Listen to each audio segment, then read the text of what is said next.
মিরপুর রূপনগরে অগ্নিকাণ্ডের খবর জানাতে এই মুহূর্তে যুক্ত হচ্ছেন আদ্দিন সজীব। সজীব, এখন পর্যন্ত নিয়ন্ত্রণে আসেনি রাসায়নিক গুদামের আগুন, কি বলছে ফায়ার সার্ভিস? তারা রোবোটিক ফায়ার ফাইটারের মাধ্যমে আগুন নিয়ন্ত্রণের চেষ্টা করছে। আপনি যদি পারেন সেগুলো আমাদের দেখানোর চেষ্টা করুন।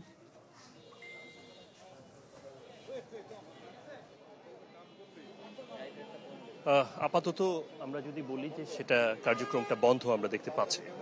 তারা ফায়ার সার্ভিসের কর্মীরা আমাদেরকে যেটা জানিয়েছেন যে এখানে বিশেষজ্ঞরা, বিশেষ করে বুয়েটের যে প্রতিনিধি দল এসেছিল, তারা এই কেমিক্যালের দাহ্য পদার্থের যে তীব্রতা বা যে ভয়াবহতা সেটার স্যাম্পল নিয়েছেন এবং সেটা গবেষণা করে তারা সেই মতামত পাওয়ার পরে ঠিক কিভাবে করে এখানে এই অগ্নি নির্বাপন ব্যবস্থা পুরোপুরি বা আগুন নিভানো পুরোপুরি সম্ভব করা যায় সেই বিষয়ে মতামত নেওয়ার পরে তারা এখানে তাদের কার্যক্রম শুরু করবে বলে ফায়ার সার্ভিসের পক্ষ থেকে জানানো হয়েছে। তারা জানিয়েছে যে এই সময়টা হবে দীর্ঘ, এই সময়টা কতক্ষণ নাগাদ শেষ হবে, কতক্ষণ নাগাদ এই গুদামের আগুন নিভে যাবে সেটা তারা স্পষ্ট করে আমাদেরকে বলতে পারেনি।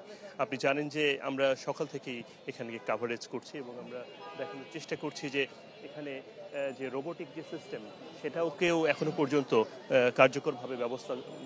কার্যকরভাবে সক্রিয় করতে পারেননি বা আমরা দেখিনি যে সেটাকে নিয়ে তারা কোনো সেরকম কাজ করেছে বা করতে পেরেছে।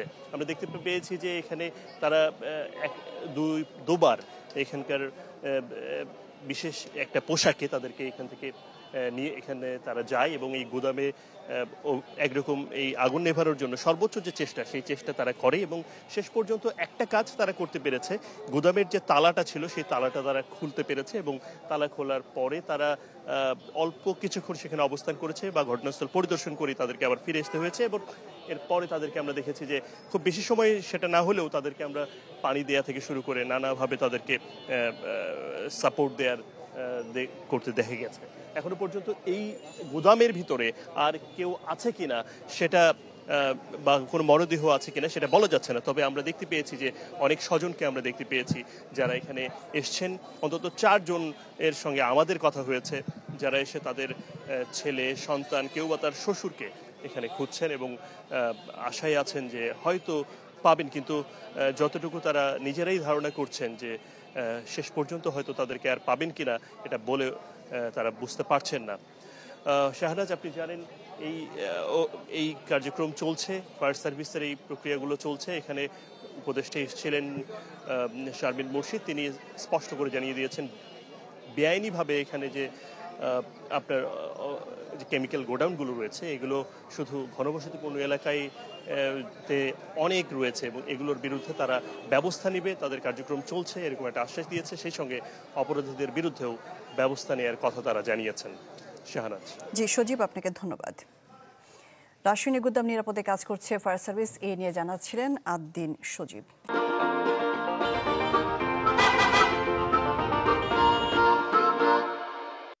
খবর জানাতে আমাদের সাথে যুক্ত হচ্ছেন সজল শাইখ। সজল শাইখ, এখন পর্যন্ত 10 জনের মরদেহ শনাক্ত করা গেছে, বাকি 6 জনের ব্যাপারে কি সিদ্ধান্ত নিতে যাচ্ছে?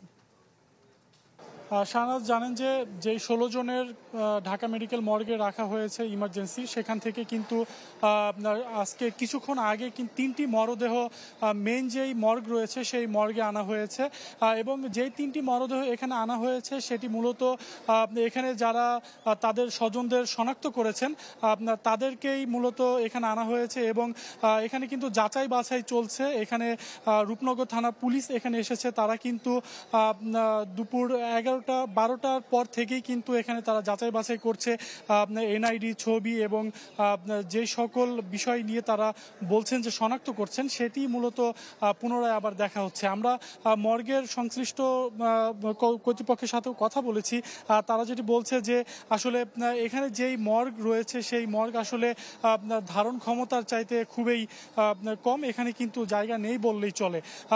তাই যত দ্রুত সম্ভব আসলে এখানে শনাক্ত ময়নাতদন্তের যেই প্রক্রিয়া রয়েছে সেটি করে তারপরে তাদেরকে লাশ হস্তান্তর করা হবে পরিবারের কাছে। এখন আমি আসলে দেখানোর চেষ্টা করছি, মূলত এখানেই কিন্তু রূপনগর থানা পুলিশ তাদের যেই স্বজনরা রয়েছে তারা এখানে এসেছে, তাদের যেই সকল গুরুত্বপূর্ণ যে কাগজপত্র রয়েছে সেটি তারা এখানে দিচ্ছে এবং ছবি দিচ্ছে, এনআইডি দিচ্ছে। আমি আরেকটি তথ্য জানিয়ে রাখি, এখানে যেই ময়নাতদন্ত করা হবে, ময়নাতদন্ত করার সময় কিন্তু ডিএনএ স্যাম্পল নেওয়া হবে, তারপরেই কিন্তু আসলে ডিএনএ পরীক্ষার জন্য দেয়া হবে। পরবর্তীতে কিন্তু আমাদেরকে যেই হাসপাতালের পরিচালক যে বিষয়টি জানিয়েছে যে আসলে যদি যারা শনাক্ত করতে পারে সেটি যদি প্রশাসন চায় তাহলে তাদের পরিবারের কাছে লাশ হস্তান্তর করা হবে, অন্যথায় যদি যাদের একেবারে শনাক্ত করা যায় না যাবে না তাদেরটি কিন্তু মর্গে রাখা হবে ফ্রিজিং করে। শাহনাজ, এই ছিল মর্গ থেকে আমার কাছে সর্বশেষ। জি সজল শাইক, আপনি খবর সংগ্রহ করতে থাকুন। রাজধানী মিরপুরের রূপনগরে কেমিক্যাল গোডাউন এবং পোশাক কারখানায় লাগা আগুনের 16 জনের মধ্যে 10 জনের মরদেহ শনাক্ত করা হয়েছে। এ নিয়ে জানাচ্ছিলেন সজল শাইক।